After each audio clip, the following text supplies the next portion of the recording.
vite rejoignez-moi pour ce pitch que vous allez faire aussi en 4 minutes.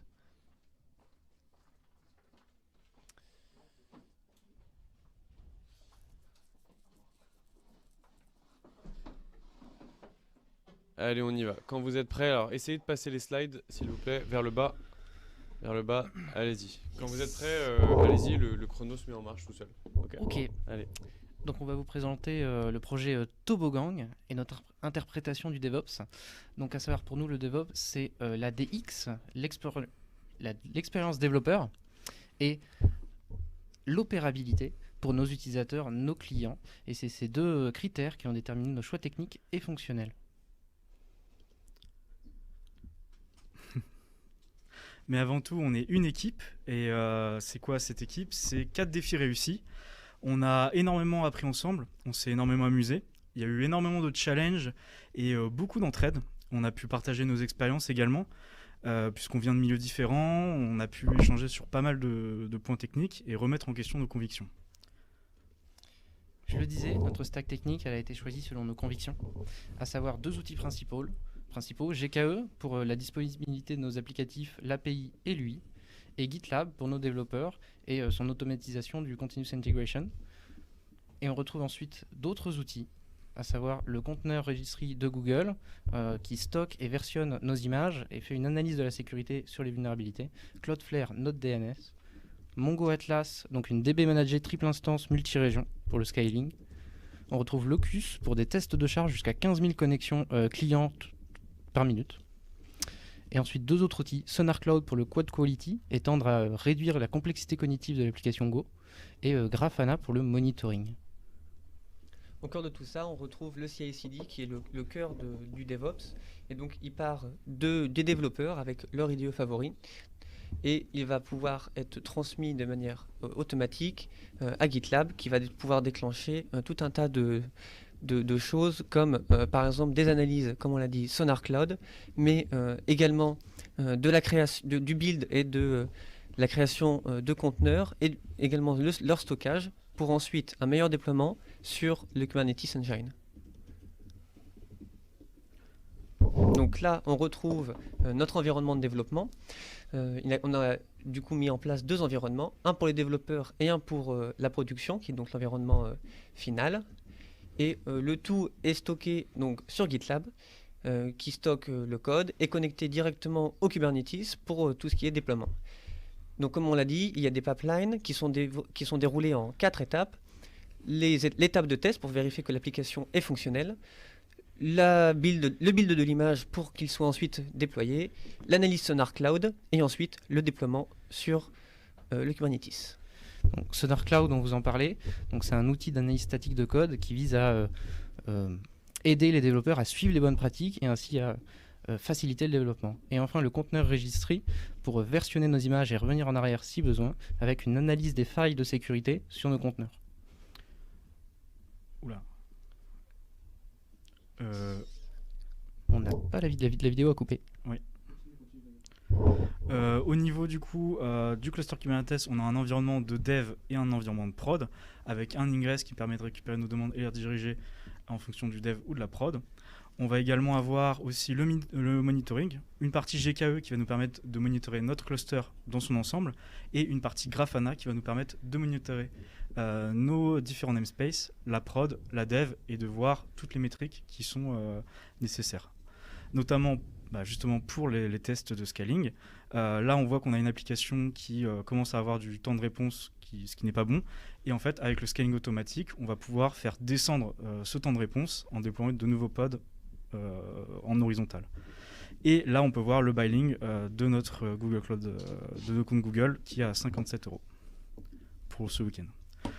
Voilà, nous tenons à tous vous remercier. Remerciement particulier pour Kajib qui est l'organisateur de l'événement, tous les mentors intervenants infiltrés qui ont pu nous aider, Epitech pour les locaux, Google Cloud pour la plateforme et puis Startup Insight pour les différentes conférences.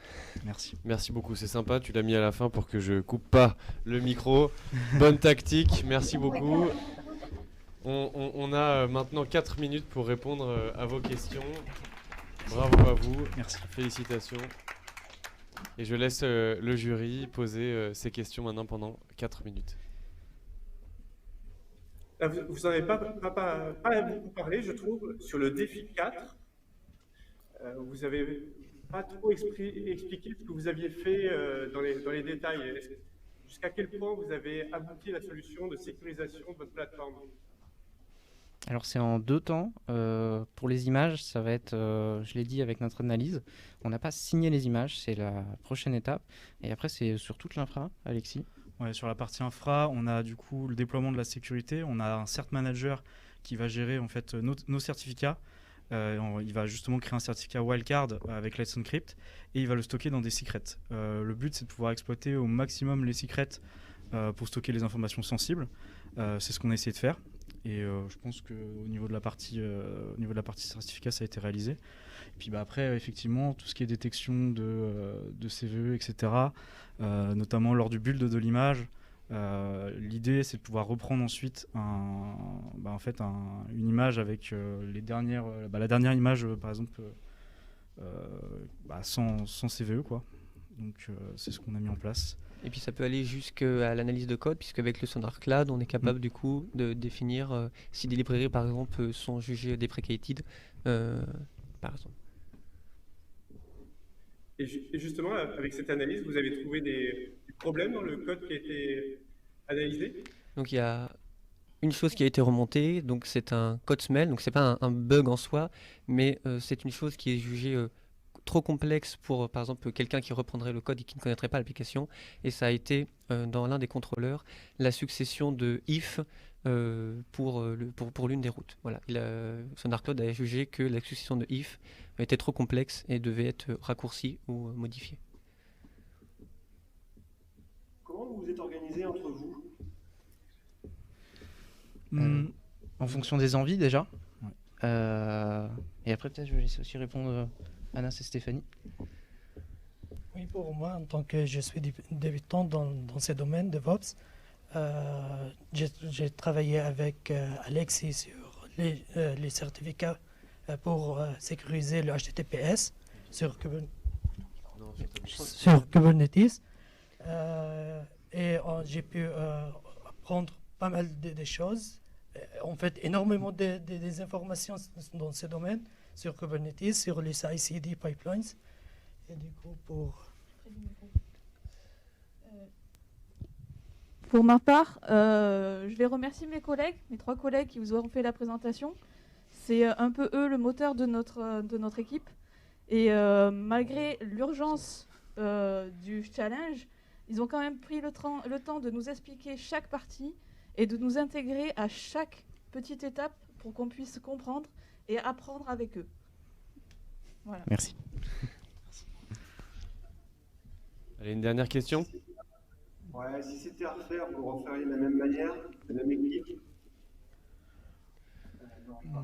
Au niveau de l'organisation, là où on a décidé de faire, c'est de ne pas faire les challenges les uns à la suite des autres, mais du coup de les faire en totalité. C'est-à-dire qu'on a essayé de valider un maximum de choses en même temps pour que l'implémentation suivante soit plus simple. Si jamais on devait refaire, on sélectionnerait encore plus au départ les premières étapes, parce que c'est surtout là-dessus qu'on a eu des difficultés, c'est vraiment le lancement. Et peut-être plus de tests end-to-end, voilà, ça c'est la suite, c'est le futur. C'est ça. Eh bien, merci beaucoup. Bravo à vous. Merci. Félicitations pour ce pitch. Et, vous avez bien répondu aux questions. On se retrouve à 16h45 pour le résultat. Ça marche. Faites Merci. attention à la tête en partant. Voilà. Et je vais accueillir l'équipe suivante à me rejoindre ici sur ce plateau. Merci à toutes et à tous. Maintenant, je vais passer au Speed Challenge puisque nous avons aussi un classement et nous avons sur ce podium 4 places.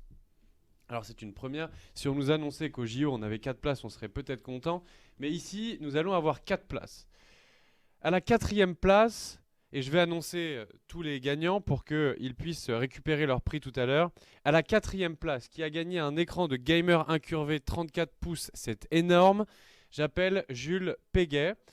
À la 3e place, pour gagner un fauteuil de gamer, j'appelle Nicolas Prodhomme. À la deuxième place, pour gagner une formation Kubernetes plus une formation Zenica, Clément Baranger. Et enfin, à la première place, pour gagner une formation Kubernetes plus une formation Zenica, j'appelle Alexis Leget.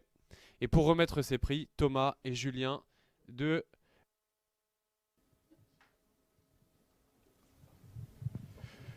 Bonjour à tous. Donc, on va annoncer maintenant les grands prix du challenge Cloudero.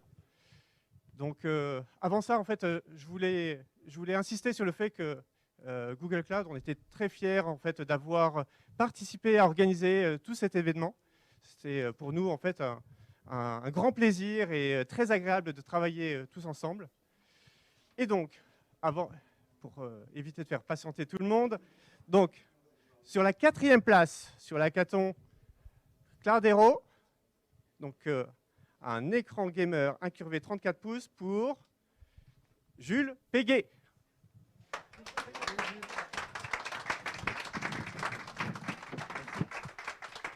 Bravo Jules.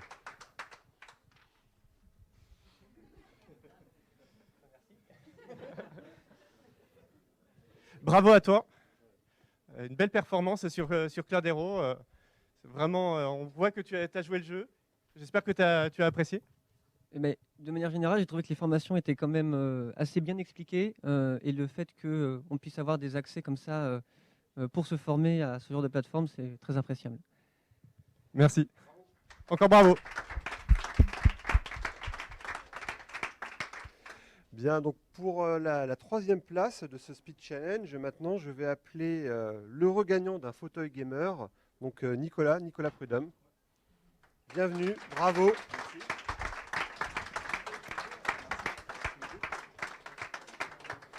Tu vas pouvoir te reposer dans ce magnifique fauteuil, ça va faire du bien, hein?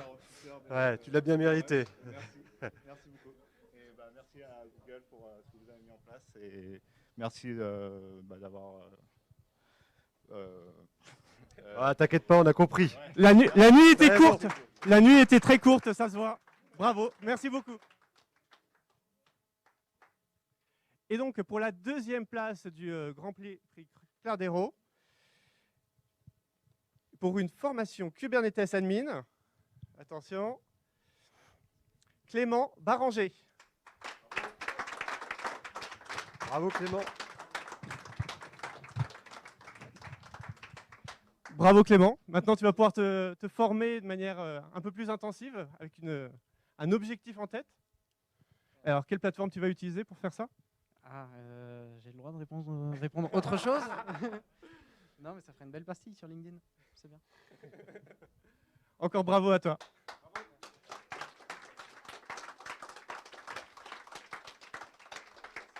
Et vous l'avez déjà aperçu il n'y a pas longtemps, là, hein, il y a quelques minutes, le grand vainqueur de ce Speed Challenge, donc qui remporte aussi une formation Cube et la certification qui va avec. Je vous demande d'accueillir le grand gagnant, Monsieur Leget.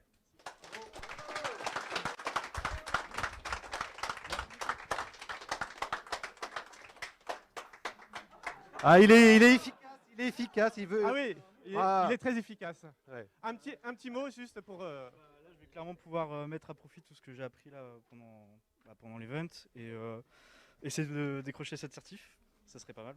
Ah, tu peux lui dire que tu le feras sur Google Cloud quand même pour lui faire plaisir. Bien sûr.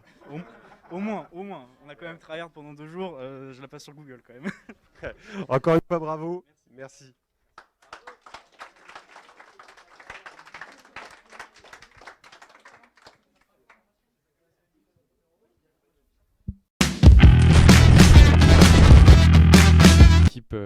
À l'équipe à la 3e place, bravo à l'équipe 4. Et je vais maintenant annoncer l'équipe à la 2e place qui va doubler la mise. Puisque l'équipe à la 2e place va remporter, pour chaque membre de son équipe, va remporter un chèque, un bon d'achat de 500 €. Et c'est Aline Tardy, qui est responsable exploitation monétique chez Kagip, qui va remettre ce prix. Alors, pour remettre ce prix, vous allez rencontrer probablement dans quelques instants une caméra qui va arriver en face de l'équipe 8. Bravo à l'équipe 8. Vous avez gagné la 2e place, l'équipe 8. Félicitations. Je pense qu'on va vous voir à l'écran dans quelques minutes. Félicitations à l'équipe 8. Bravo. Alors, je pense que les caméras sont en face de vous maintenant et vous allez bientôt descendre les escaliers pour nous rejoindre et récupérer votre lot de 500 € par personne. Alors 500 €, c'est beaucoup. Moi, j'ai hâte de savoir ce que vous allez faire avec. Dans quelques minutes, on va le savoir. Et voilà, on voit en direct la réaction de l'équipe. Bravo, vous êtes au top. Allez, rejoignez-nous, tombez pas dans les escaliers. Félicitations, on peut les applaudir bien fort. Et ils arrivent en bas des escaliers. Félicitations. Et je vais donner la main à Aline Tardy, qui va leur remettre le chèque maintenant. Aline, c'est à toi. Aline, tu es en direct, c'est à toi.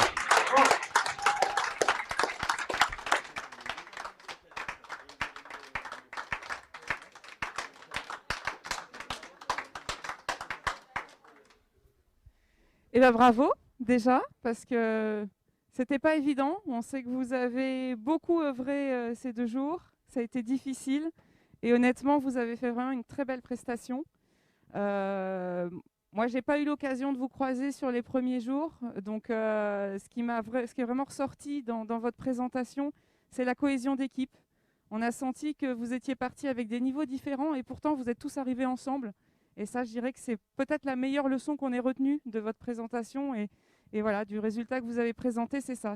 Vous étiez vraiment unis. Donc bravo, parce qu'en entreprise, c'est essentiel.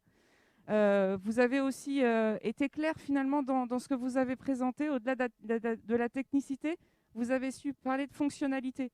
Et j'en sais quelque chose. Je ne suis pas technique à la base et j'ai compris ce que vous avez raconté. Donc c'était peut-être voilà, l'exercice le plus représentatif en tout cas. Et voilà. Donc un grand bravo. Et puis évidemment, après un travail de cette ampleur, un cadeau. Donc on vous remet un bon d'achat pour chacun de 500 €. Donc voilà.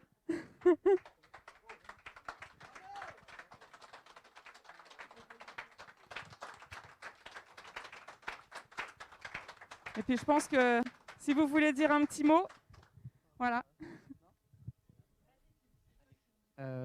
Merci. Je crois que je l'ai déjà dit à beaucoup d'entre vous, mais merci pour l'orga. C'est pas mon premier hackathon et c'est la première fois que je vois une orga aussi qualitative. Vraiment. Ouais, c'était vraiment chouette. Je voulais remercier tous les participants, que ce soit l'organisation, que ce soit les RH qui étaient là, que ce soit les infiltrés, les mentors. Il y avait une cohésion de tout le monde et les équipes aussi, parce que même inter-équipe, en dehors des équipes, on pouvait aller demander aux autres équipes des coups de main et c'était volontiers qui nous aidaient aussi. Donc ça, je voulais le remercier, c'est pas partout comme ça.